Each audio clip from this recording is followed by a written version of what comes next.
On the evening of October 28, 2012, 87-year-old Barbara Howe sat at the dinner table with a friend in her house at the Mount Pleasant Retirement Village in the small town of Monroe, Ohio. As the two women began eating, Barbara's friend had a huge smile on her face. She couldn't get over how Barbara still loved to cook and how good she was at it. At 87 years old, Barbara made it a point to stay active, and she loved cooking and having people over to her house as often as she could. And when she wasn't entertaining, she loved to drive her prized red Cadillac around town and visit the shops on Main Street. At the dinner table, Barbara broke down the latest episode of Dancing with the Stars, which she watched religiously, and then also the two women caught each other up on what was going on with their kids and their grandkids. Barbara's husband had died about 14 years earlier, and since then she'd lived on her own. But her family, especially her daughters and her granddaughter Barbie, made sure she was never by herself too often. Just then, the landline phone rang, and Barbara shook her head. People calling during dinner time was so rude, as far as she was concerned. But she excused herself from the table and walked into the bedroom to grab it. The person on the phone said they were working in the retirement village that evening to fix and update all of the residents' Lifeline medical alert systems. Lifeline was a device that allowed someone to push a single button in order to get medical help in case of an emergency. Everyone who lived at Mount Pleasant had one, and it had a piece of equipment connected to the phone line that sometimes required maintenance. Barbara thanked the Lifeline worker for letting her know, said she'd see them soon, hung up, and went back to the table. Barbara and her friend talked and ate a while longer, and then finished up their dinner. They made plans to catch up again the following week, said goodnight, and then Barbara's friend headed out. Barbara cleared the table and started cleaning up the kitchen right away. She'd been a neat freak her entire life, and she couldn't stand having any kind of mess or clutter in her house. When she was finished cleaning, she poured herself a glass of iced tea, walked into the living room, and sat down in her favorite chair. She put her drink down on a small table right by her chair, then she grabbed the remote and turned on the TV. But just as she began flipping through the channels, she heard a knock at her front door.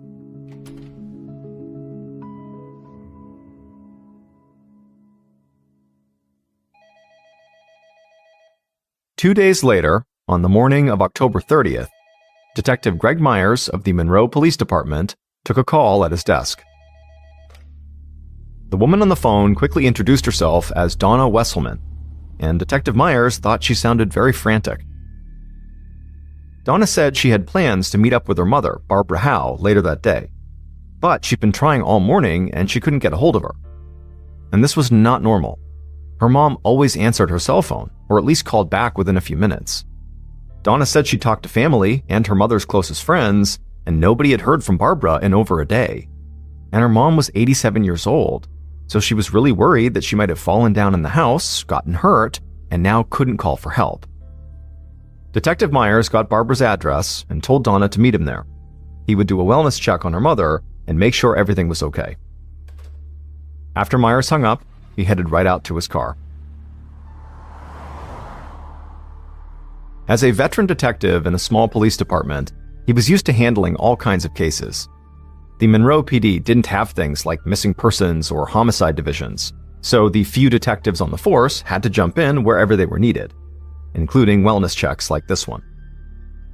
As Myers drove past the town's quiet Main Street, he looked at all the old-fashioned shops that were all decorated for Halloween, and he thought it looked like something out of a classic 1950s horror movie.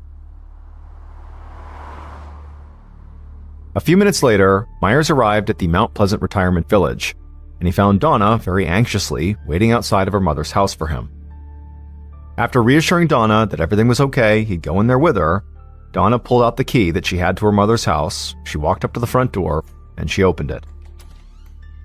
The pair walked into Barbara's house, and immediately Donna called out to her mother, but there was no response.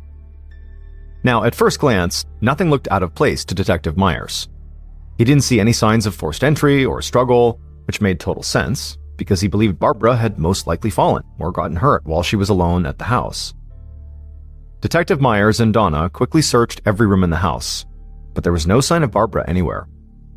But when they came back into the TV room, Donna noticed a glass on a small table and she pointed at it, and she had this frightened look on her face. Myers didn't understand.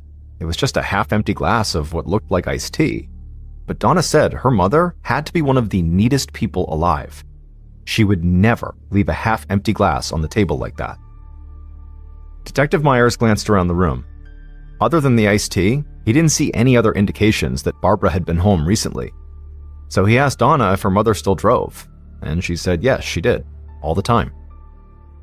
Myers led Donna back outside, and as soon as she was out there, she suddenly realized something else was off.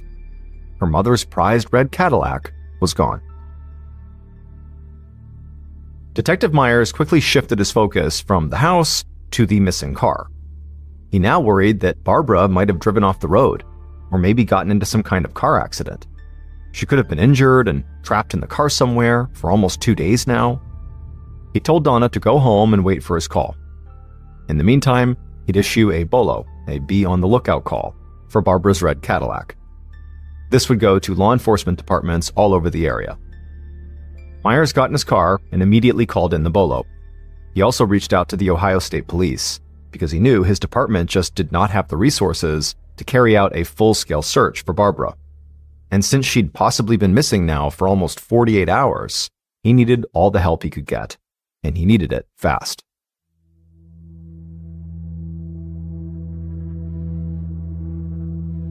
Two days later, on November 1st, Detective Myers sat at his desk, desperately hoping for some kind of lead on Barbara or her missing car.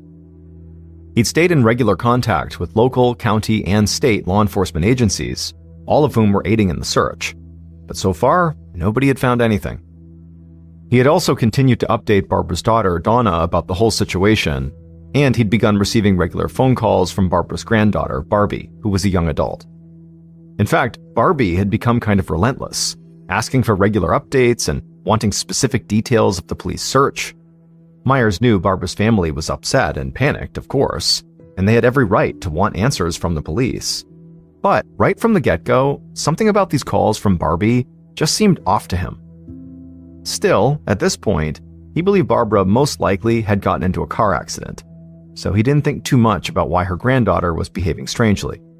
After all, stress can make people act in all kinds of different ways. At around 1 p.m. that day, Myers' phone rang, and he finally got the news he'd been waiting for. A state police helicopter had conducted an overhead search, and they had located Barbara's red Cadillac. It was in the parking lot of an apartment complex in the town next to Monroe. Detective Myers contacted the local police from that town, and then rushed out to his car and drove over to that apartment complex. When Myers arrived, he saw local police officers already on site, waiting for him. And he also saw a man wearing a dark suit getting out of what was clearly an unmarked police car. Myers stepped outside, and the man in the suit came over to him. The man introduced himself as Agent Brian White of the Ohio Bureau of Criminal Investigation, and he said he was there to help. Detective Myers had been holding out hope that even if Barbara was hurt, he would still find her safe and relatively unharmed. But as he and Agent White walked towards the red car, they feared that that was not the situation. Because as soon as they got near the car, they could smell something. It was the smell of bleach. And Myers knew that, almost always, bleach was an indication that somebody had tried to cover up a crime. And as they got closer to the car, they saw the trunk was not completely closed, and clearly the bleach smell was coming out of there. And then, once the two officers were standing right behind the trunk, sort of wincing from the bleach smell, they looked down and saw very clearly there were long strands of human hair sticking out of the trunk. At this point, Myers and White put on their gloves and opened up the trunk. And what they found inside was somehow even more horrifying than what they had expected. They had already expected the worst. There was a deceased woman laying in the trunk, and they immediately identified her as Barbara Howe. Barbara was almost completely naked, chunks of her hair had been cut off, and there was a strange gray dust covering her body. And her head barely remained attached to her neck.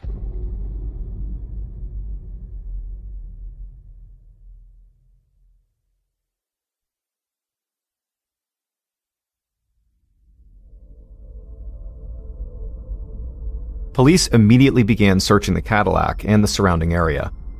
But the state forensics team needed more space, and they wanted to get the car and Barbara's body into a more controlled environment. None of these small-town police departments in the area had facilities to house a car for a full forensic search. So the local fire department cleared out space at their station and let the police move the car there. Once the forensics team had the time and space to really get to work, they told Myers and White that the killer had most likely poured bleach all over Barbara's body after she was dead. But the killer had not bleached the trunk or the car. And forensics techs said that after the killer covered Barbara's body in bleach, they had most likely emptied out a vacuum cleaner on her. That's where the techs thought that strange gray dust covering her body had come from. But most importantly, they said they had found some blood in the trunk and the car, but not nearly enough to match the brutal, deep wounds on Barbara's neck. They said if that kind of attack had been delivered in the trunk or the car, they would have found far more blood than they did. So, based on this, Detective Myers and Agent White believed the murder must have taken place somewhere else, and Barbara had been dumped in her own trunk and then driven to the apartment complex. The investigators thought that the most likely site of the murder would have to have been Barbara's house, but Myers had been there for that wellness check, and he hadn't seen any blood or anything that indicated a violent attack had taken place there. That said, Myers knew he could have overlooked something while he was there. There hadn't been a reported homicide in Monroe, Ohio in almost a decade. So when Myers had gone to Barbara's house, the thought that Barbara, an 87-year-old woman who lived in an upscale retirement village, had been brutally murdered there had not really even crossed his mind, so he wasn't really looking for indications of a murder.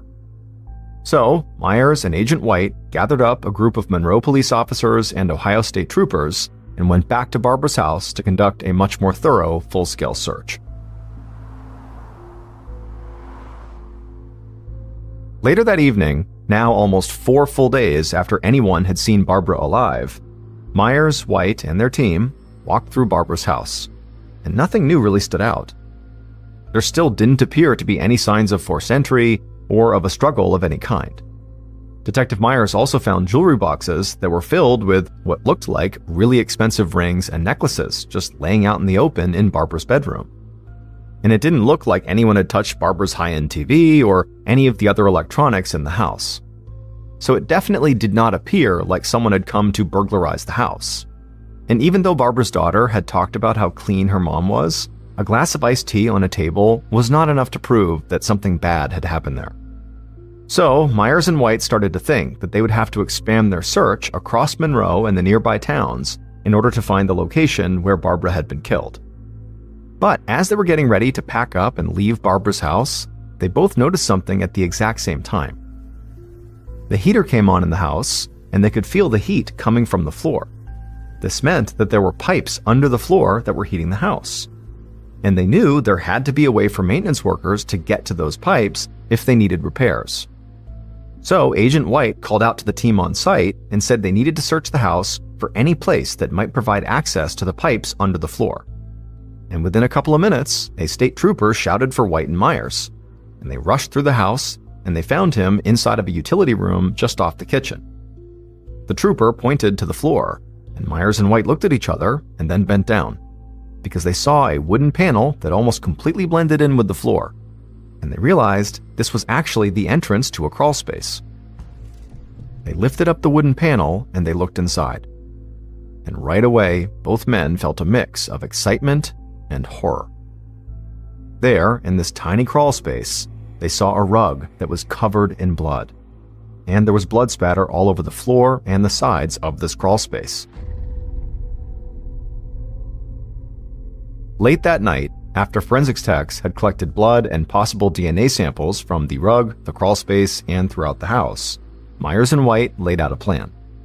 They knew that a group of trained law enforcement officers, including both of them, had searched this house and almost left without finding the entrance to that crawl space.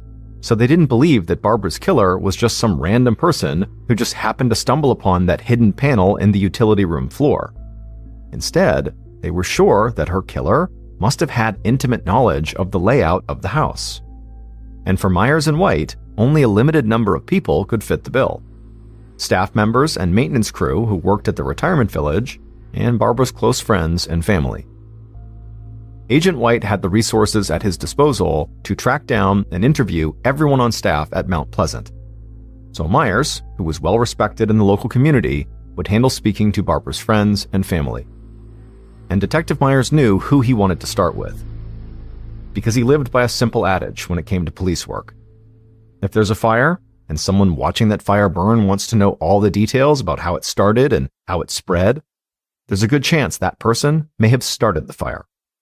And Myers thought the same went for violent crimes. And there was one person who had wanted all the details about Barbara's disappearance and the police investigation from the very beginning: her own granddaughter, Barbie.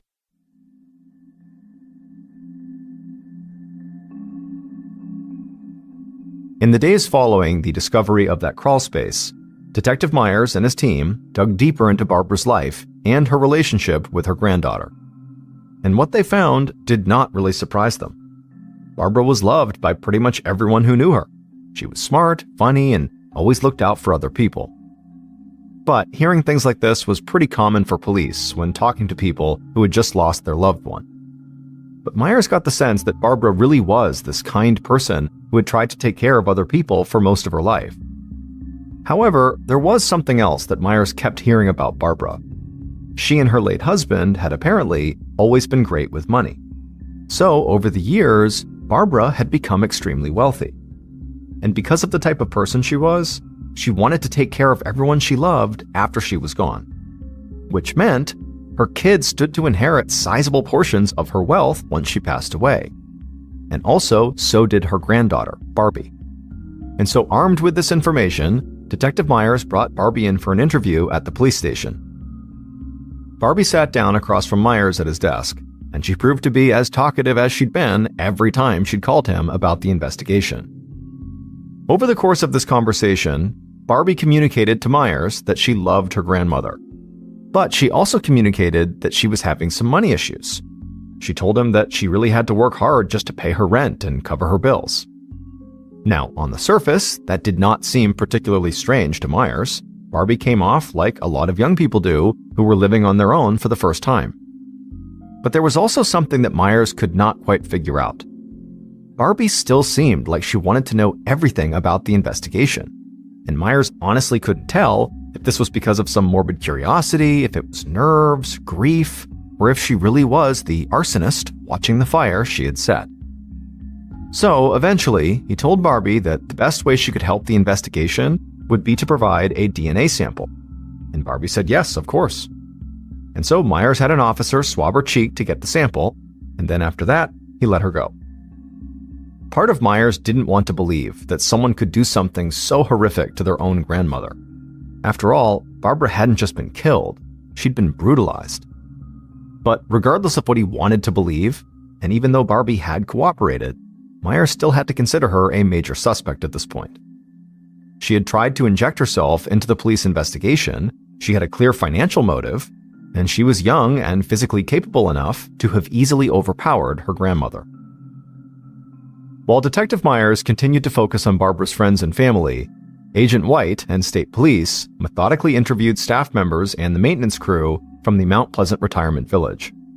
And they also tried to collect voluntary DNA samples from as many employees as they could. But the investigation took time. There were so many people to interview just at Mount Pleasant alone that it became clear this case would not be solved overnight. And as the weeks passed by and still they had not caught the killer, Myers and White started to realize their investigation was causing a full-on panic in the retirement community. Homicide cases were almost unheard of in Monroe, so Barbara's murder had already shocked everyone in town. But now, the people who lived at Mount Pleasant started to believe there was a killer on the loose who was specifically targeting senior citizens.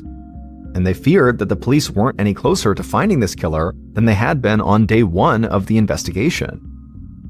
As the Mount Pleasant residents made their feelings public, the pressure on the police and the company that oversaw operations at Mount Pleasant continued to mount. In order to demonstrate that they were doing everything they could to protect their residents, the company that ran the retirement village helped set up a tip line with the Monroe police. and even offered a $10,000 reward to anyone who provided information that led to an arrest.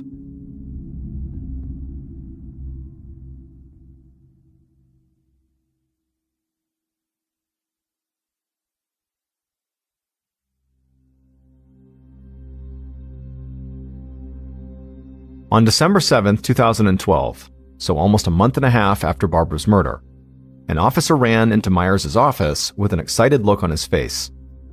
The officer told him there was someone on the tip line, and this guy had a bizarre story that Myers needed to hear right now.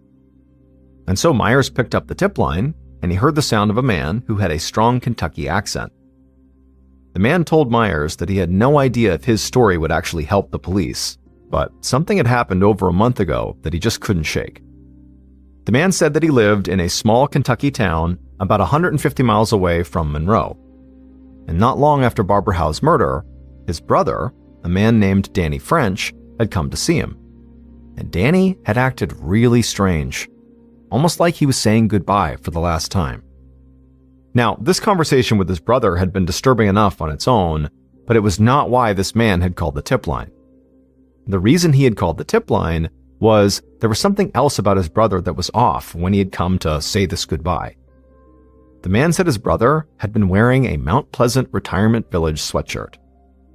Detective Myers asked the man where his brother was, because he wanted to speak to Danny right away. But the man said this is actually where things got even weirder, because soon after their conversation, his brother Danny had disappeared. Immediately following this call, Myers met with Agent White, and they reached out to local police in the Kentucky town where the caller lived.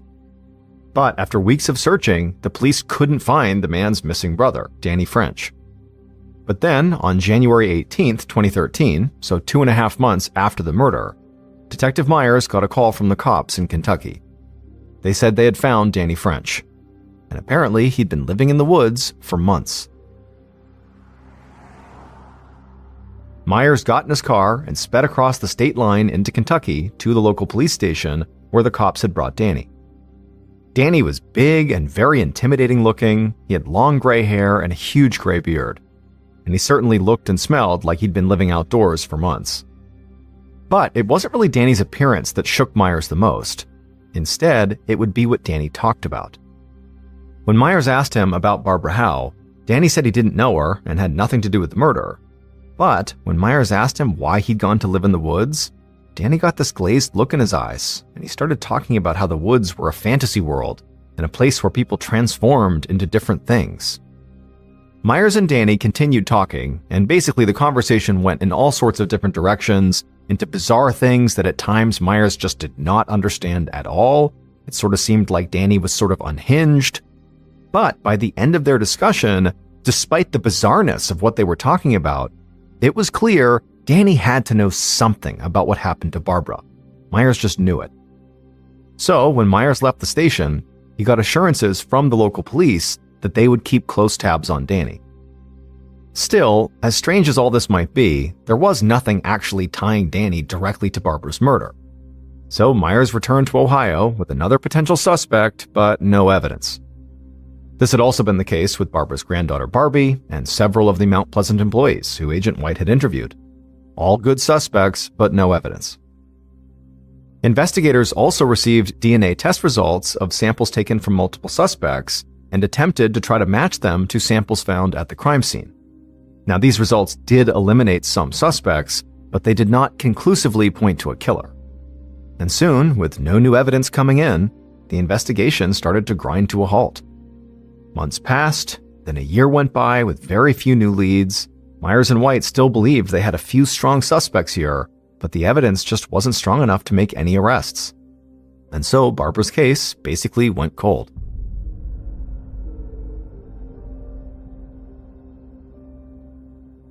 Fast forward to October of 2014, 2 years after Barbara's murder. Detective Myers sat in his office at the Monroe police station working on a different case.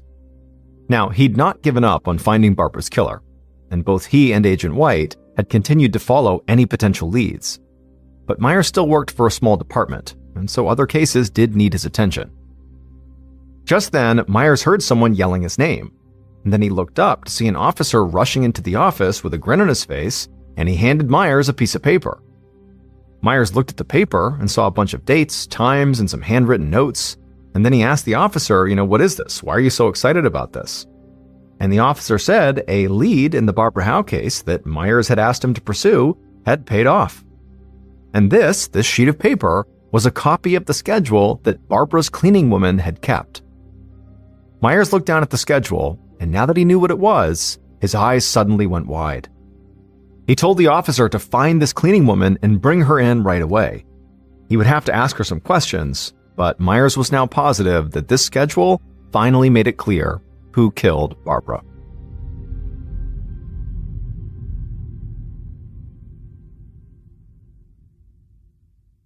Based on information from Barbara's cleaning woman, DNA test results, and evidence collected over the course of the entire investigation, the following is a reconstruction of what police believe happened to Barbara on the night of October 28th and the early morning of October 29th, 2012.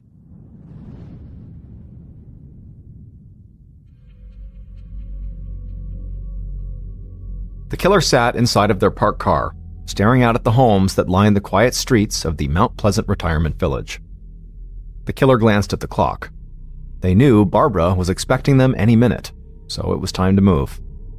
They grabbed a stun gun sitting on the passenger seat and then stepped outside. The killer held the stun gun behind their back as they approached Barbara's house and then knocked on the door.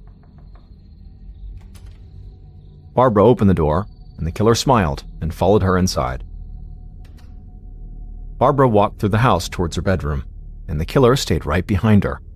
And at some point, they raised the stun gun, pressed it to her back, and pulled the trigger. Barbara immediately felt an electric shock. She screamed, she convulsed, and fell to the floor. But to the killer's complete surprise, Barbara remained conscious, and she was trying to get back onto her feet. So the killer leapt on top of Barbara and hit her in the head, and then strangled her. Eventually, Barbara passed out. The killer stood up and picked up Barbara off the floor.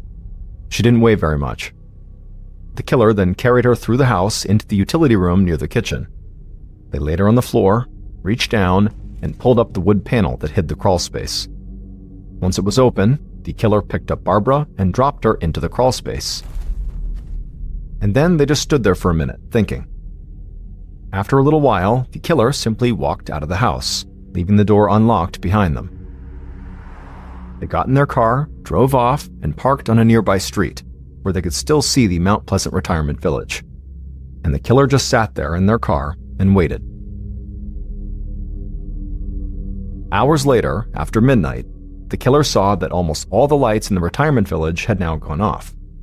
It seemed like most residents were now asleep. So, the killer grabbed a long, sharp knife they had left on their floorboard, stepped out of their car, and quickly walked back to Barbara's house. The killer walked inside and went right to the crawl space. They looked in, and Barbara still lay there. She was unconscious, but breathing.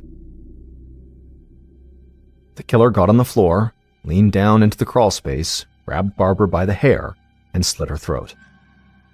Blood splashed onto the walls of the crawl space, but the killer didn't stop. They kept slicing and cutting Barbara's neck until they had almost decapitated her. Finally, the killer relented and stood up.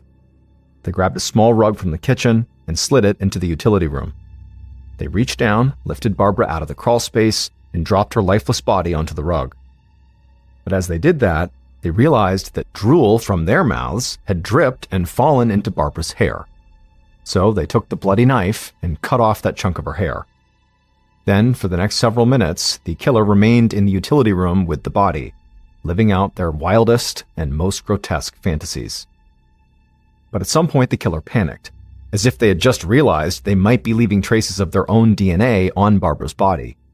So they ran to the cabinet under the kitchen sink and grabbed a bottle of bleach. Then they ran back to the rug, took off Barbara's clothes, and poured the bleach all over her. Then they grabbed a vacuum cleaner that was in the utility room, opened up the bin, and dumped the dust onto Barbara's body. Finally, the killer grabbed Barbara's keys from the kitchen counter, rolled her up in the rug, and then carried her outside. In the darkness, the killer used the keys to pop open the trunk of Barbara's Cadillac. They dumped her body inside the trunk, but kept the rug. They slammed the trunk door, not noticing part of Barbara's hair was sticking out and that the trunk did not close all the way. The killer ran back into the house, threw the bloody rug into the crawl space, and covered the space up with the wood panel. Then they ran back outside, locking the door behind them, got into Barbara's car, and drove to an apartment complex in a nearby town. Once there, they abandoned the car and walked down a dark street to a large store that was open all night. From there, they called a cab, got a ride back to a spot that was not far from where they had left their own car.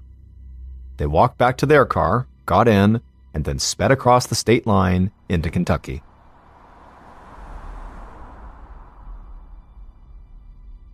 Danny French, the huge guy with the big gray beard who lived in the woods at one point and had that totally bizarre conversation with Detective Myers, murdered Barbara Howe.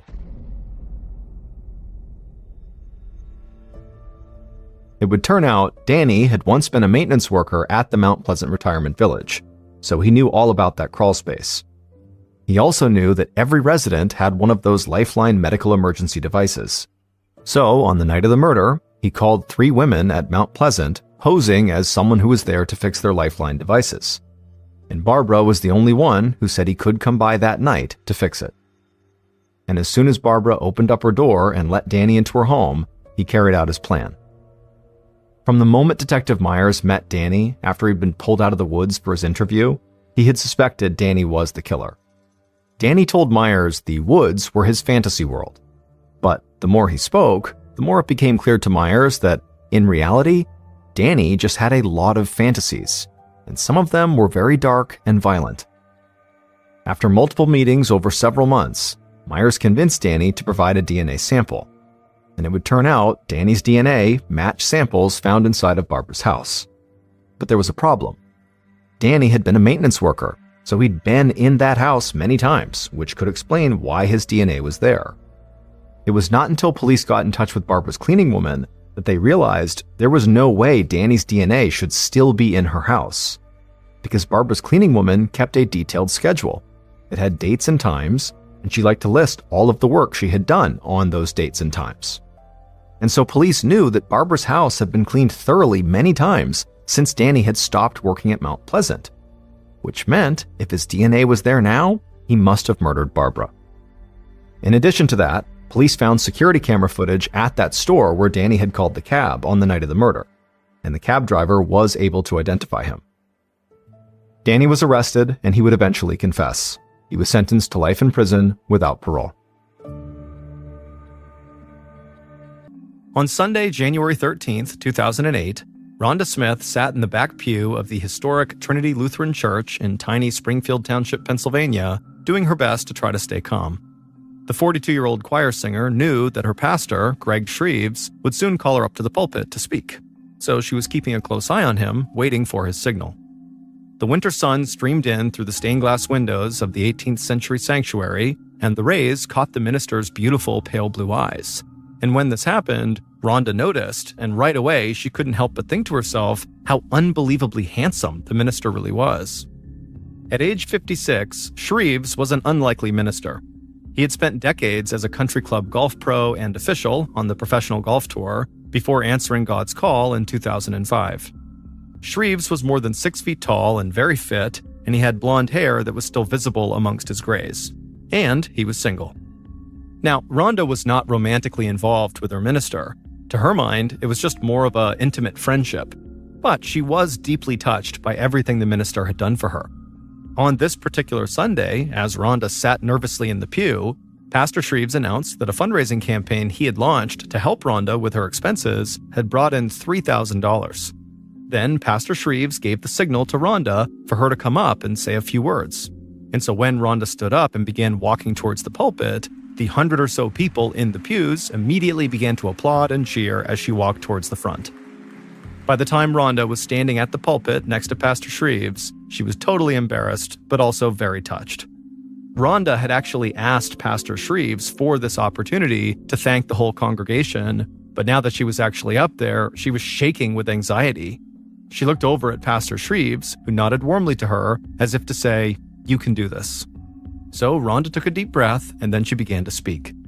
She would tell the members of the church that in the 2 years since she had been attending Trinity Lutheran, she had felt welcomed with open arms. This really felt like her home. Rhonda's voice broke as she admitted to the struggles in her life, struggles that many in the congregation already knew about. Rhonda was unable to work full-time because of her battles with mental illness, which had driven her at times to thoughts of suicide. She had been in danger of being evicted from her apartment because she couldn't afford her bills when Pastor Shreves stepped in and began raising money for her. Rhonda tearfully said she owed a debt of gratitude to everyone in the sanctuary as she looked out at all the beaming faces. Out in the crowd was Judy Zellner, a 60-year-old grandmother who was Rhonda's best friend at church. Judy had actually introduced herself to Rhonda on the very first day that Rhonda had shown up at Trinity, and in no time, they were having lunches together like old pals. There was also Mary Jane Fonder, who was also out in the pews, and she was a singer in the choir with Rhonda. Mary Jane was 65 years old and very eccentric. She often wore a wig, sometimes backwards, but she was so kind. One time, when Rhonda was not feeling very well, Mary Jane had baked her a blueberry pie as a way to cheer her up. And of course, there was Pastor Shreves standing right next to Rhonda, who had taken Rhonda under his wing and even offered her temporary work in the church office. Rhonda had never met a man that was so caring and loving. To close out her speech, Rhonda, again very tearfully, told the congregation how thankful she was, and she also said, I don't know what would have happened to me without all of your love and support, so thank you. And then after that, the room broke into applause again. As Rhonda stepped down from the pulpit, Pastor Shreves made a show of smiling really wide and winking right at Rhonda, really letting her know how special she was. And as she walked back to her pew, feeling very special, she couldn't help but wonder if any of the other women in the congregation felt just a little jealous because of her obvious close relationship to Pastor Shreves, someone that all the women really seemed to like in this church. But just then, Rhonda noticed someone unfamiliar sitting in her row. The man had a gray beard, messy hair, and he wore glasses. His clothes looked rumpled, and Rhonda noticed that he was actually the only person in the entire church who was not clapping for her. The following Sunday, Rhonda did not go to church. Instead, she was sobbing uncontrollably on the phone with a mental health counselor, saying that she was a failure and couldn't drag herself out of bed. Social workers were so worried about her that they visited Rhonda's apartment just to make sure she didn't hurt herself. When they got there, they found Rhonda in her pajamas, looking like she hadn't slept for days. The social workers really wanted her to sign up for an inpatient treatment program, but Rhonda said absolutely not. She was supposed to start work as a temporary secretary for the church on Monday, and she was not about to miss that, even if it meant giving up going into this treatment program. She had made a promise to Pastor Shreves that she would do this job, and she was not about to let him down. Rhonda knew that she was repeating a familiar pattern. Just when something good was right within reach, she would have a mental breakdown that kind of ruined it. She had always dreamed of being a teacher, but these bouts of depression and anorexia had kind of doomed her ambitions. Now she was unemployed in her 40s, and her romantic life was not much better. Rhonda was a smart and attractive person, but her relationships always fell apart. At one point, she had poured her heart out to Pastor Shreves about her history of bad boyfriends. And when she did, he put his arm around her and he reminded her that it only takes one good person. Pastor Shreves called that Sunday night to check in on Rhonda after she didn't come to church. He wanted to make sure Rhonda was okay, but he also wanted to make sure that she'd be able to work the next day. The pastor was going to be away at a conference, and so he needed someone there at the church to answer the phones. And Rhonda promised him she would be there bright and early.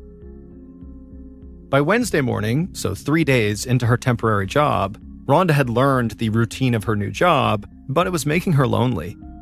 From 9 to 5 every day, Rhonda was supposed to sit in this little plain office inside of the church and just wait for the phone to ring. With Pastor Shreves gone, she was the only person in the church, so she had no one to talk to while she worked and way too much time to think about her own problems. But on this Wednesday, she did her best to cheer herself up by reminding herself that she had a date that day after work. He was a nice man that she'd met in a bipolar disorder support group, so maybe he would understand the ups and downs of her life. But right now, the end of the day when that date was going to start seemed really far off to Rhonda. Rhonda wished someone, anyone, would call just to break up the monotony of the day. Even if that call came from the very eccentric, backwards wig-wearing Mary Jane Fonder, who often called the church and seemed totally confused. In fact, Mary Jane had called the church on Rhonda's first day of work on Monday, and when Mary Jane realized that Rhonda was filling in for the receptionist, Mary Jane promptly wished Rhonda a belated happy birthday. It was not Rhonda's birthday, but she said that she appreciated Mary Jane's thoughtfulness. But then Mary Jane began asking Rhonda, "Well, why didn't you invite me to your birthday party?" Rhonda had said there was no party, but Mary Jane just did not believe her. Rhonda had finally made an excuse to get off the phone. But now, 2 days later, sitting in this room feeling so bored, left with these horrible thoughts in her head, Rhonda kind of wished Mary Jane would call. At least it was something to do. Rhonda had talked to mental health counselors 4 times in the past week as she felt herself slipping into the blackness of depression. Her parents were really worried about her. Her dad called her every morning just to hear Rhonda reassure him that she was up and at 'em. Rhonda wished that she really felt that way. At 10:55 a.m. that day, the metallic clunk of the church's side door opening broke the silence. Rhonda thought it might be Pastor Shreves, back from his conference earlier than expected, and for a moment, she was really excited. Rhonda swiveled around her chair, getting ready to greet the minister, but to her surprise, it was not Pastor Shreves. It was somebody else, and she couldn't really understand why they were there. But what surprised Rhonda even more was what this person was carrying in their hand.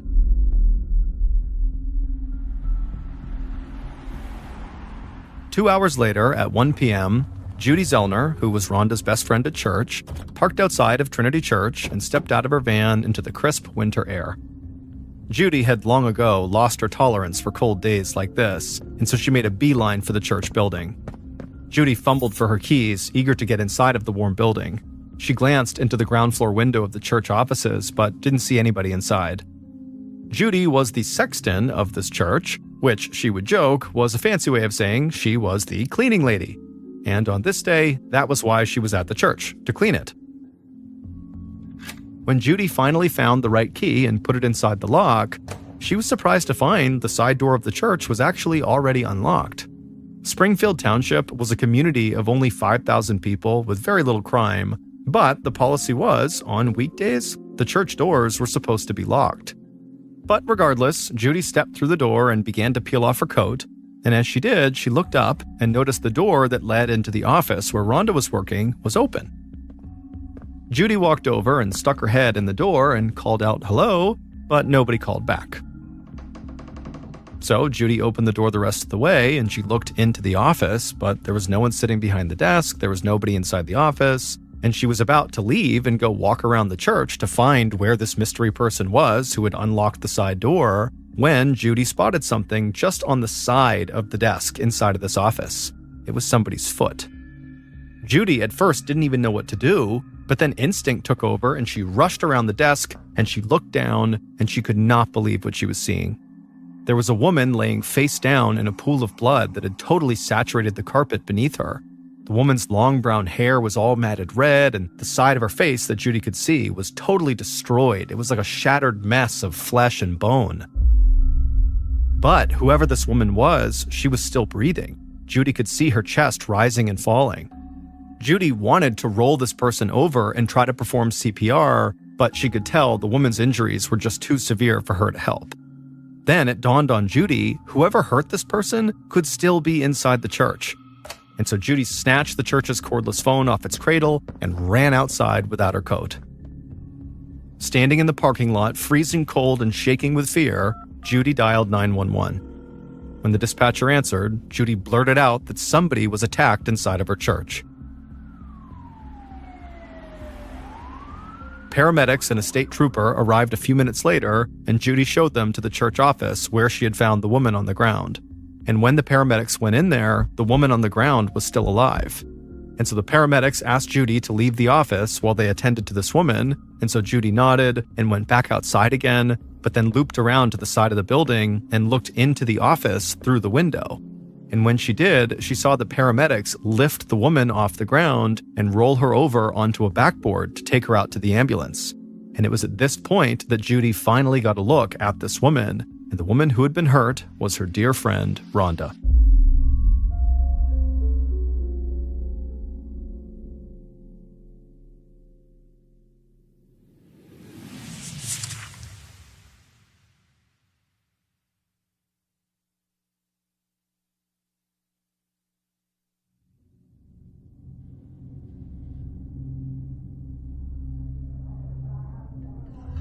17 miles away, Pennsylvania State Trooper Greg Stumpo was eating lunch at his favorite Italian restaurant when he got a call from dispatch. A woman had been apparently shot inside of the Trinity Lutheran Church, and she was barely clinging to life, and so could Stumpo report to the scene. Since Stumpo was the senior officer on his three-man detective team, Stumpo knew he would lead any investigation. Stumpo wolfed down the rest of his chicken parmesan and then hit the road for the church. Even though he had been a detective in rural Bucks County, Pennsylvania for almost a decade now, Stumpo really had never gotten to investigate many murders. Springfield Township itself had seen only 2 murders in the entire last 2 decades, and so Stumpo felt a big rush of adrenaline as he drove. By the time Stumpo arrived, the church was already crawling with police looking for physical evidence from the shooting. So Stumpo walked up to one of the other troopers and asked where he could find the woman who made the 911 call, Judy. The trooper immediately turned and pointed out to an idling van out in the parking lot. So Stumpo walked over and he knocked on Judy's window, which totally startled Judy. Judy had been sitting in her vehicle with the windows up, heat blasting, staring straight ahead, so shocked she couldn't even muster any tears. But she turned and looked over at Stumpo, and in his suit and tie, he did not look like a state trooper, and he very likely could tell that's what she was thinking, and so he reached down and picked up his badge and flashed it to her to show her who he was. At that point, Judy lowered down her window, but stayed in her van as she described for Stumpo what happened when she walked inside of the church. She would tell Stumpo that when she first walked into the office, the woman on the floor was so bloody and mangled that Judy didn't recognize that it was her good friend Rhonda. And Judy said at first she was positive this woman on the ground was dead, but then she realized her chest was rising and falling, and so she was still alive. Judy couldn't understand why anybody would want to hurt her friend Rhonda. Judy described Rhonda as being very sweet and shy, with kind eyes and a warm smile. She said the two of them had hit it off immediately when they first met, and they had become very close friends, despite the 20-year age difference between them. But Judy also told Stumpo that Rhonda had a dark side too. She struggled with bouts of depression that at times left her totally unable to function, and one time Rhonda had been so suicidal that she had to be hospitalized 5 years earlier. And Judy said, lately it seemed like Rhonda was slipping back into a depression. Stumpo was expressionless as he listened to Judy, but inside, based on what she was saying, he was beginning to wonder if maybe this was an attempted suicide rather than an attempted murder. But there was an immediate complication to that theory. Police had not recovered a weapon. If Rhonda shot herself, shouldn't the gun be right there at the scene? Maybe even still in her hand? After speaking with Judy, Stumpo went back inside the church and over to the church office where Rhonda had been found. And when he went in there, he noticed there was now a black tape outline of where Rhonda's body had been, and it was on this part of the rug that was now totally covered in blood. Stumpo got down on his hands and knees to see if maybe there was a gun under the desk or some of the other furniture nearby, but there was nothing. And then an idea occurred to Stumpo. Did someone help Rhonda shoot herself, perhaps disposing of the weapon for her afterwards? He went back outside to Judy's van and asked directly if she removed a gun from the office. Judy was totally offended at the very idea. She'd been careful not to disturb anything. But while Stumpo was inside, Judy said she had thought of someone that police might want to speak with. Judy said she recalled a very unkempt-looking stranger who had come to their church earlier in January when Rhonda had stood up before the congregation, and that was the first time that Judy had ever seen this guy. Judy said that on that day, as the donation plate was passed around, she overheard the stranger say something about how this church would be a good place to rob. Judy had not taken this comment seriously, but now she wondered, did this man shoot Rhonda while he was attempting to rob the church? Stumpo took down Judy's description of this man and figured it was possible that the stranger had come back to the church to rob it. Maybe Rhonda was just in the wrong place at the wrong time. As Stumpo headed to his car, he asked one of the troopers to make sure they spoke to the minister and see if he could figure out if anything valuable was missing from the church. After that, Stumpo drove to St. Luke's Hospital, where paramedics had taken Rhonda. Once he was there, he found Rhonda in a private room, heavily bandaged and unconscious. Her forlorn-looking parents stood vigil at her bedside.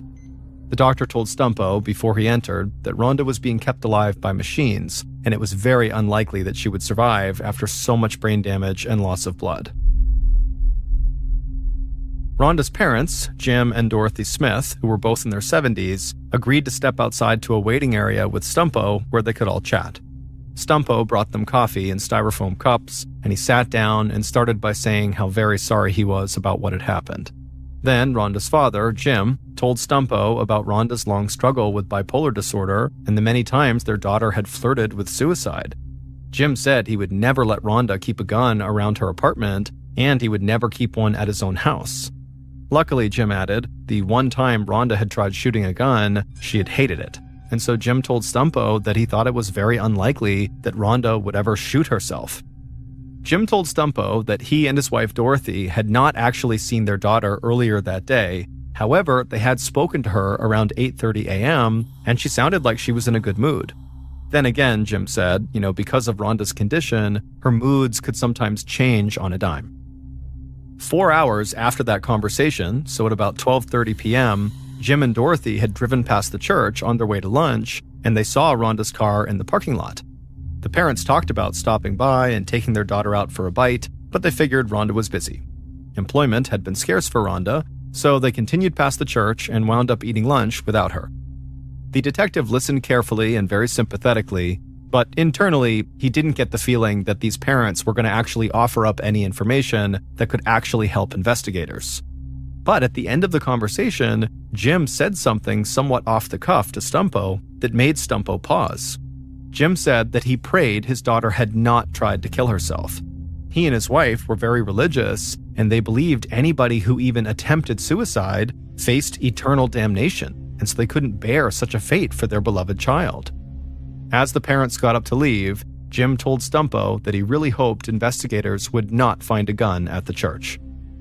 Jim's parting remark left Stumpo wondering whether they were telling the truth when they said they did not stop at the church on the way to lunch. Maybe, he thought, they walked into the church only to find their daughter lying on the floor from a self-inflicted gunshot wound. The parents could have mistakenly believed their daughter was already dead, and maybe they took the weapon from the scene so it didn't look like a suicide. Stumpo knew this idea was a total long shot, but it was too early to rule out anything. Just as Stumpo was about to walk out the front door of the hospital, he spotted a tall, middle-aged man with a priest collar in the hospital lobby. The man dabbed at his eyes and composed himself before pressing the elevator button. Stumpo walked over to him and asked the man if he was Pastor Shreves from Trinity Lutheran. Shreves nodded and said he was on his way up to minister to Rhonda's family. Stumpo asked him if he wouldn't mind speaking to him for a couple of minutes, and Pastor Shreves agreed. Shreves was so anxious to get up to Rhonda's bedside that he could barely sit still while the two men talked. Shreves said, he blamed himself for what happened because he had not been at the church to protect Rhonda. The pastor admitted that he really didn't know what he was going to say to Rhonda's parents when he got up there, or what he was going to say to the congregation. Despite his age, Shreves had only just graduated from the seminary 3 years earlier. Before that, he was competing in golf tournaments, and so nothing in his limited experience as a minister had prepared him for something like this. The pastor also said he didn't know Rhonda all that well, and he couldn't remember when she actually first joined the congregation. He described her as a very quiet, lonely young woman who had struggled with mental health issues. Stumpo sized up the minister as he spoke. The man was very handsome, as Judy had mentioned to Stumpo, but what really stood out to Stumpo was not this guy's good looks, but the fact that he did not see Rhonda as a close friend. He actually said, he was not that close with her. Judy had told Stumpo that Rhonda saw the pastor as a very dear friend and mentor. And so to Stumpo, it seemed very clear that Rhonda and Pastor Shreves' relationship was very imbalanced. However, Pastor Shreves did know enough about Rhonda to suggest to Stumpo that he really should look into Rhonda's troubled love life. Shreves said that Rhonda had told him at one point that she had been in a very abusive relationship a few years ago, and things had actually gotten so bad that Rhonda sought the help of a domestic abuse center.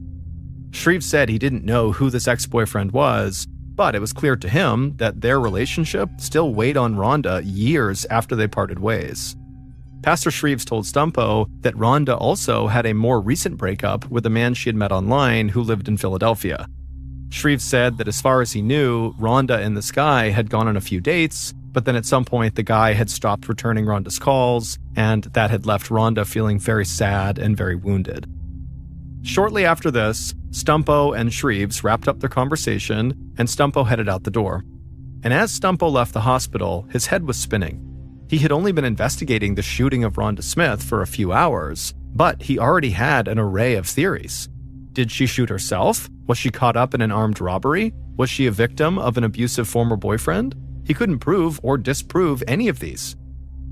2 hours later, around 6 p.m., Stumpo got a phone call from another detective, and they told him that Rhonda Smith was dead. Her parents had asked the doctors to take her off life support when it became clear she had absolutely no brain activity. And so the case now was no longer an attempted suicide or murder, it simply was a suicide or a murder. Rhonda was supposed to go on a date on the night that she died, and so Stumpo wasted no time figuring that out and then tracking the date down. The man's name was Gregory Danisavage, and Stumpo found him at his house just before 8 p.m., and he was still dressed in slacks and a blazer for his date that would never happen. Gregory said he was supposed to pick up Rhonda at her apartment at 6 p.m., but she didn't show, and she didn't send him a message to explain. And so he had sat outside in his car for a while, and then finally just went home, hoping that nothing had happened to her. Unfortunately, Stumpo said, something had happened to her, but he wouldn't provide any details. Stumpo asked where Gregory had been late on Wednesday morning, and he had a ready answer. He said he was taking care of his mother as she recovered from surgery. Now seeming a bit nervous, Gregory told Stumpo that the last guy Rhonda had been dating might have wanted to harm her. And so he said, Rhonda feared that that guy was just using her for sex, and so she had tried to slow the relationship down. But when she did that, the guy basically stopped calling her, at which point Rhonda began calling him, but he never picked up. Stumpo thanked Gregory for the tip, and then he left. However, when Stumpo followed up on Gregory's tip about this previous guy who Rhonda had been seeing, who apparently was just using her for sex, well, Stumpo quickly determined that it was a total dead end. The guy's name was Ray Finkel, and he would tell Stumpo that he had only gone on 4 dates with Rhonda, and he had stopped calling her really just because her house was too far away. Finkel said he was working all day Wednesday, the day that Rhonda was killed, and he had the security card check-in to prove it. As Stumpo ended the call with Ray Finkel, he was thinking that neither Gregory nor Ray even knew Rhonda well enough to want her dead. These were not exactly torrid love affairs. However, the abusive ex-boyfriend that Pastor Shreves had warned about turned out to be a much darker story. A social worker at the domestic abuse center that Rhonda had called said that Rhonda had accused this man of sexually assaulting her 4 years ago and getting her pregnant. Rhonda eventually got an abortion, but the social worker said that Rhonda was haunted by the experience. Then the social worker said that as part of Rhonda's therapy, she kept a journal of her relationship with her abuser. And so the social worker told Stumpo that maybe that journal would give investigators the information that they needed. Rhonda's parents gave Stumpo the spare key to their daughter's apartment. And then when Stumpo went into the apartment, inside of a desk drawer, he found all these yellow legal pads that were filled with Rhonda's writing. And the writing included all the intimate details of her past relationship with this man who had hurt her so badly. They painted a picture of a very unhappy romance, one that continued even after she accused this man of abuse. But Rhonda indicated in her more recent entries that she had not had any contact with this guy for 2 whole years. And so this abusive boyfriend really seemed like a bad person, but he didn't really fit the profile of Rhonda's murderer because he had not interacted with her in years. And so Stumpo now understood why people said Rhonda was unlucky in love, but so far, nothing in her past seemed to add up to a motive for murder. While Stumpo tracked down the rest of Rhonda's boyfriends, other members of his team began to look into that strange newcomer to the church, the kind of disheveled-looking guy who Judy had overheard say, Trinity Lutheran would be a good place to rob. Well, despite having a great description of this guy within 24 hours of the shooting, he was about 5'10", he wore wire-rimmed glasses and had scraggly salt and pepper hair. Despite having this description, none of the state databases of criminals and people on parole or probation contained anyone who looked like this stranger. Now, of course, Stumpo didn't just rule him out as a potential suspect simply because he couldn't find him. However, at the same time, the whole robbery idea just seemed kind of unlikely to Stumpo. Pastor Shreves had told Stumpo that the church rarely had any cash inside, and the pastor actually looked all around the church and couldn't find anything missing following the shooting. So if Rhonda really was the victim of a robbery gone bad, then why wasn't anything stolen? And so 2 days into this investigation, and Stumpo had almost nothing to show for all his effort. He wasn't even sure if he was investigating a murder or a suicide.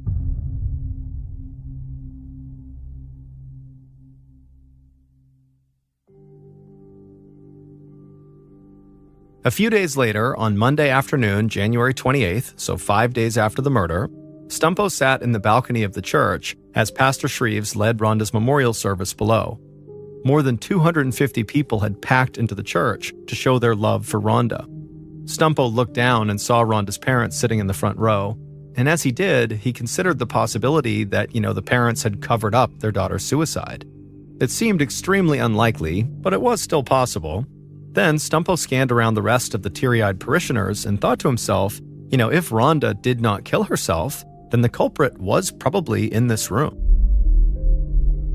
After the service ended, Stumpo waited for the crowd to thin, then he asked Pastor Shreves if he had a few minutes. Shreves walked Stumpo out of the church and across the parking lot to the small ranch house where he lived. As they reached his porch, Stumpo noticed an apple pie sitting in front of the side door to the house. But Pastor Shreves was not happy about this pie. As soon as he read the note that was sitting on top of the pie, Shreves expressed his irritation. He explained to Stumpo that one of the members of the church would often leave food for him, even though he had asked her to stop. Stumpo asked Shreves who this woman was, and Shreves would say her name was Mary Jane. The same Mary Jane who was very eccentric and wore her wigs backwards, and at one point had actually baked a pie for Rhonda. Shreves would say, Mary Jane was a member of the church's choir and she was a talented artist whose paintings hung on the walls of the church. But he said, I think she has a crush on me. And as the pastor talked, Stumpo remembered how people at the church said there was like this running joke that, Pastor Shreves was single and handsome, and basically all the women who went to this church had crushes on him, and some of them liked to bring him unsolicited gifts like food.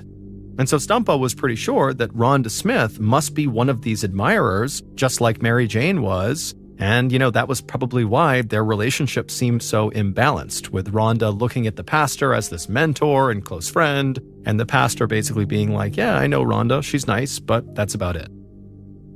Over the next few days, the events on the morning of the shooting became increasingly clear as investigators talked to more people and collected records. On the day Rhonda died, she had called a mental health crisis line from the church just after 10 a.m., saying she felt suicidal. Then at 10:55, she stopped using the church internet service, suggesting she was either shot right before then or right after that point.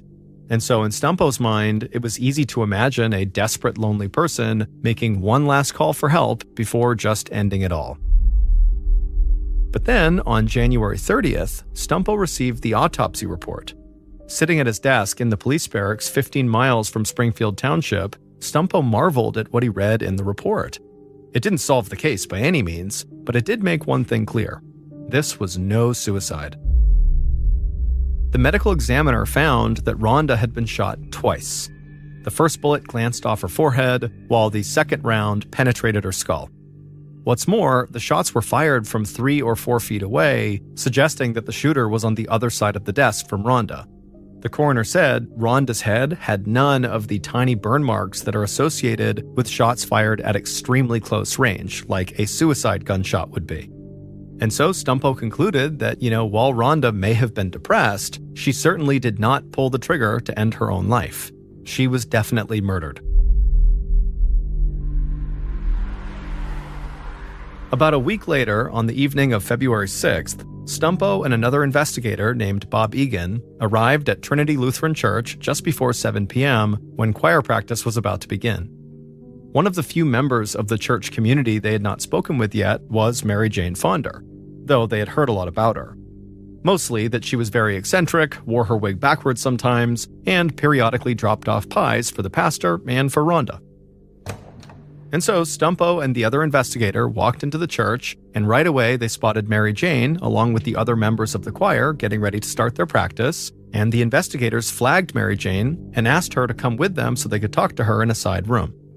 But as they were walking over to this room, Mary Jane said to them that she had actually been meaning to reach out to them because she had spoken to Rhonda a couple of days before she was killed.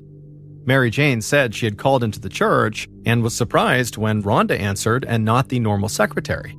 But Mary Jane said she had actually just taken the time to talk to Rhonda because Mary Jane had been worried about Rhonda's state of mind, like many other people in the church were. And so Mary Jane told the investigators that Rhonda apparently had such a crush on Pastor Shreves that, at least to Mary Jane, it seemed like it was clouding her judgment. And the example that Mary Jane gave to show this was she said the minister had organized a birthday party for Rhonda just before her death, and Rhonda had not invited Mary Jane to attend, even though in Mary Jane's eyes, they were close friends. And so it just seemed like Rhonda was being weirdly protective of Pastor Shreves and didn't want other women there. Mary Jane would also tell the investigators that she was just too upset to even attend Rhonda's memorial service, but she had baked a pie for Rhonda's parents and visited with them after the service. Then Detective Egan asked Mary Jane point blank, did she own a gun? And Mary Jane kind of laughed and said no, and she wouldn't even know how to use one. So the detectives thanked Mary Jane for her time, and then she turned and headed back over to choir practice, and the detectives walked out of the church feeling like they were no closer to solving this crime. But having now met Mary Jane, she seemed less like this totally eccentric, weird person that people had made her out to be, and more just like a very harmless old lady. The following day, February 7th, Stumpo learned that the state police were reassigning the other two detectives in his unit to other cases that weren't even murders. Stumpo knew what that meant. His bosses were losing confidence in his investigation because he was not making enough progress. And so now the Rhonda murder investigation was down to just him and Detective Egan, who was on loan from headquarters. And as weeks passed by, still with no breakthrough, Stumpo began to worry that they might never solve this crime. But Detective Egan, who was a veteran homicide investigator, kept saying that you never know when a hot tip will come in the door. And that's exactly what happened on a cold and windy morning on Saturday, March 29th, nearly 9 weeks after Rhonda's murder. 6 miles from Trinity Lutheran Church, a man and his 8-year-old son were fishing in Lake Nakamixon under the bridge that runs across it. At some point, the boy noticed something shiny in the muddy, shallow water at the lake's edge. He pulled what looked like a toy gun out of the water and showed off his trophy to his dad. But when the boy's father took a look, he realized his son was not holding a toy, it was a real gun. The father snatched the revolver from the boy's hands and immediately popped open the cylinder and shook the weapon to make sure it was not loaded. 3 live rounds fell into the mud, plus the casing from a bullet which had already been fired. The boy's father called the state police barracks where Stumpo worked to report that his son had found a loaded gun in the lake, and the man wondered what he should do with it.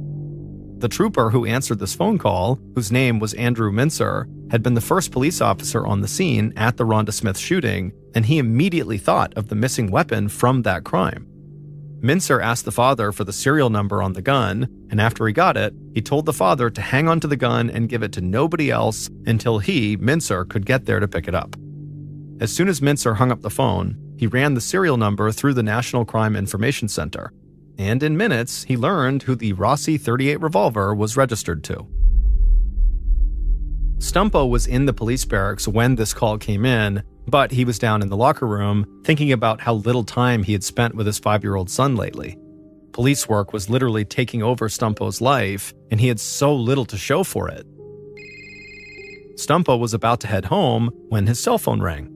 The call was coming from within the station he was standing in, and so Stumpo sighed at the thought of even more police work to do. But the instant Stumpo answered, Mincer, who was very excited, told him that a little boy who had been fishing out in Lake Nakamixon had just found a .38 caliber revolver just like the one that had been fired at Rhonda Smith. Mincer said the gun was purchased in 1994, 14 years before Rhonda's murder. But despite being a bit old and having been in the water, it still appeared to be in working condition. And so Stumpo suddenly felt totally energized, and he couldn't help but think, this sounds like we have just found the murder weapon. The next day was a Sunday, but the ballistics expert at the state trooper barracks happened to be in the crime lab that day working on another case. Stumpo convinced him to drop what he was doing and test the gun the boy found in the lake against the slug that the coroner pulled from Rhonda. And the test proved the revolver found in the lake was the one that killed Rhonda. The next day, Detective Stumpo and Egan visited the address associated with the original owner of the gun. And the property they went to was this rundown cabin at the end of a long driveway sitting on 11 acres of woods. Stumpo and Egan knew that this address was probably an important break in the case, but it didn't mean the original owner of this gun was definitely Rhonda's killer. It had been 14 years since this revolver was purchased, so plenty of time for the gun to change hands may be off the books. After Stumpo knocked, an old man wearing a dress shirt and a plastic pocket protector opened the door just a crack and peered out very suspiciously at the detectives. Egan asked if it would be okay if they came inside and spoke to him, and the man very reluctantly opened the door the rest of the way and stepped aside to let them come in. Stumpo and Egan were appalled by what they saw inside. The house was a hoarder's den. Junk-filled boxes and papers piled high and covered with cobwebs and bird droppings. The entire place just totally reeked, to the point where both detectives were breathing through their mouths just so they didn't have to smell the air. Now, the police knew this man was not the original owner of the gun. It was actually his sister who lived with him. And so the detectives asked him if his sister was home, but the man said she wasn't. So the detectives asked him if he knew that his sister had at one point purchased a .38 revolver. The man said that his sister had trouble with a coworker several years back and felt kind of threatened, so she had bought a gun. But she only shot it once in the yard for practice, and the noise was apparently too much for her. Her brother said that she had thrown the gun away years ago, and he didn't know where she threw it away, and he had never seen it or heard about it again. But Stumpo and Egan were not fully convinced about this story. They told the brother that the gun had just been pulled out of the lake. If the gun had been tossed into the water in 1994, shortly after his sister bought it, then by now it would be totally covered in rust.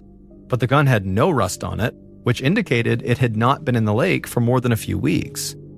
The brother fell quiet for a moment, and then told the investigators that he did have something to show them. He took them outside to his car, and he lifted the driver's floor mat to reveal something which shocked the two investigators, and it confirmed that they were on the right track. The old man showed the detectives shiny pieces of metal that were underneath the floor mat of his car, and the detectives immediately recognized these fragments as being part of a bullet casing. Now, when that boy had found the gun in the lake, it had contained 3 live rounds and 1 spent shell casing. However, investigators knew that Rhonda had been shot twice, so there needed to be 2 spent shell casings. And so far, all they could account for was that one that the boy found in the gun. And now, these fragments on the floor of the car could be, potentially, pieces of that other spent round. At last, Stumpo finally had his primary suspect. It was this old man's sister, the original owner of this gun. And that afternoon, police were able to arrest her right as she left the Trinity Lutheran Church, driving her brother's car. The same car that police had just found those fragments from the shell casing underneath the floor mat. Also, after they made this arrest, police searched the inside of the car, and they found a calendar with January 23rd circled, the day Rhonda was murdered, and over that date on the calendar were the words, "Rhonda murdered."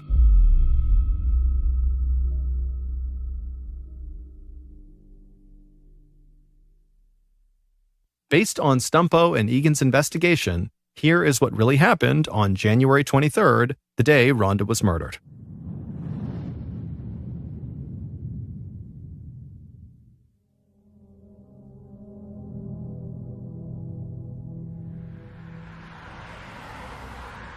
At 10:30 a.m. on January 23rd, the killer slipped into her brother's car and drove to Trinity Lutheran Church. She pulled into the parking lot, and as she did, she looked over at the first-floor office window, and she saw Rhonda sitting inside. The killer got out of the car, walked up to the side door of the church, they unlocked it, and went inside. Once inside, the killer looked around the building and determined that Rhonda was the only person inside. The killer then walked over to the church office where Rhonda was. She went inside, and as soon as she did, Rhonda's face lit up with recognition and a smile, until Rhonda noticed the revolver in the killer's hand. Seconds later, the killer raised the gun, aimed it at Rhonda, and fired. The shot struck Rhonda right in the forehead, knocking her off her chair and onto the floor. The killer rushed around the desk and stood over Rhonda, and right away they noticed the bullet had only grazed Rhonda's forehead. And so with Rhonda writhing in pain on the carpet, the killer backed up a couple of feet and then raised their gun again, aimed it at the side of Rhonda's head, and fired. And this time, the bullet went right into Rhonda's head. Satisfied that Rhonda was now dead, the killer casually left the church and drove to a hair appointment. After the detectives questioned her in connection with the murder, the killer got nervous and decided to get rid of the gun. So the killer borrowed her brother's car, drove 6 miles to that bridge that crossed over Lake Nakamixon, and the killer tossed the gun out the window without even stopping. And then, a month later, the boy and his father would find the gun. It would turn out the original owner of the gun and Rhonda's murderer was none other than the eccentric, backwards wig-wearing, apple pie-making Mary Jane Fonder. Mary Jane did not see Rhonda as a desperately lonely, depressed person on the brink of suicide. Instead, she saw Rhonda as this pretty young thing who was competing with her, Mary Jane, for the affection and love of Pastor Shreves. Mary Jane was convinced that Rhonda and the pastor were having this romantic love affair, even though they totally were not. In Mary Jane's mind, she believed that she and Pastor Shreves had this undeniable chemistry, and they were meant to be together. And she was sure he felt the same way, even though he repeatedly asked her to stop calling him and to basically leave him alone. The last straw for Mary Jane had been when the pastor had raised money to help Rhonda out, and then got the whole congregation to clap and applaud for her when she was up there speaking. No one ever helped out Mary Jane when she lost her job and needed money, and Mary Jane had been a member of the church for 14 years. Compared to her, Rhonda was a newcomer. So Mary Jane killed Rhonda out of spite and jealousy, and with the hope that once Rhonda was out of the way, Mary Jane would have the pastor all to herself. All of this was obviously delusional, but Mary Jane believed it. And it would turn out this wasn't the first time Mary Jane was connected to a suspicious death. Back in 1993, her 83-year-old father disappeared. Mary Jane, who was his caretaker, claimed that he walked out of the house and never came home. Now, at the time, police did suspect that Mary Jane had killed her father and either completely destroyed his body or managed to hide it really well. And Mary Jane, she remained under suspicion for this death, but police could never prove it. In the end, Mary Jane would be convicted of murdering Rhonda, and she would be sentenced to life in prison. However, she would die in prison only 10 years into her sentence.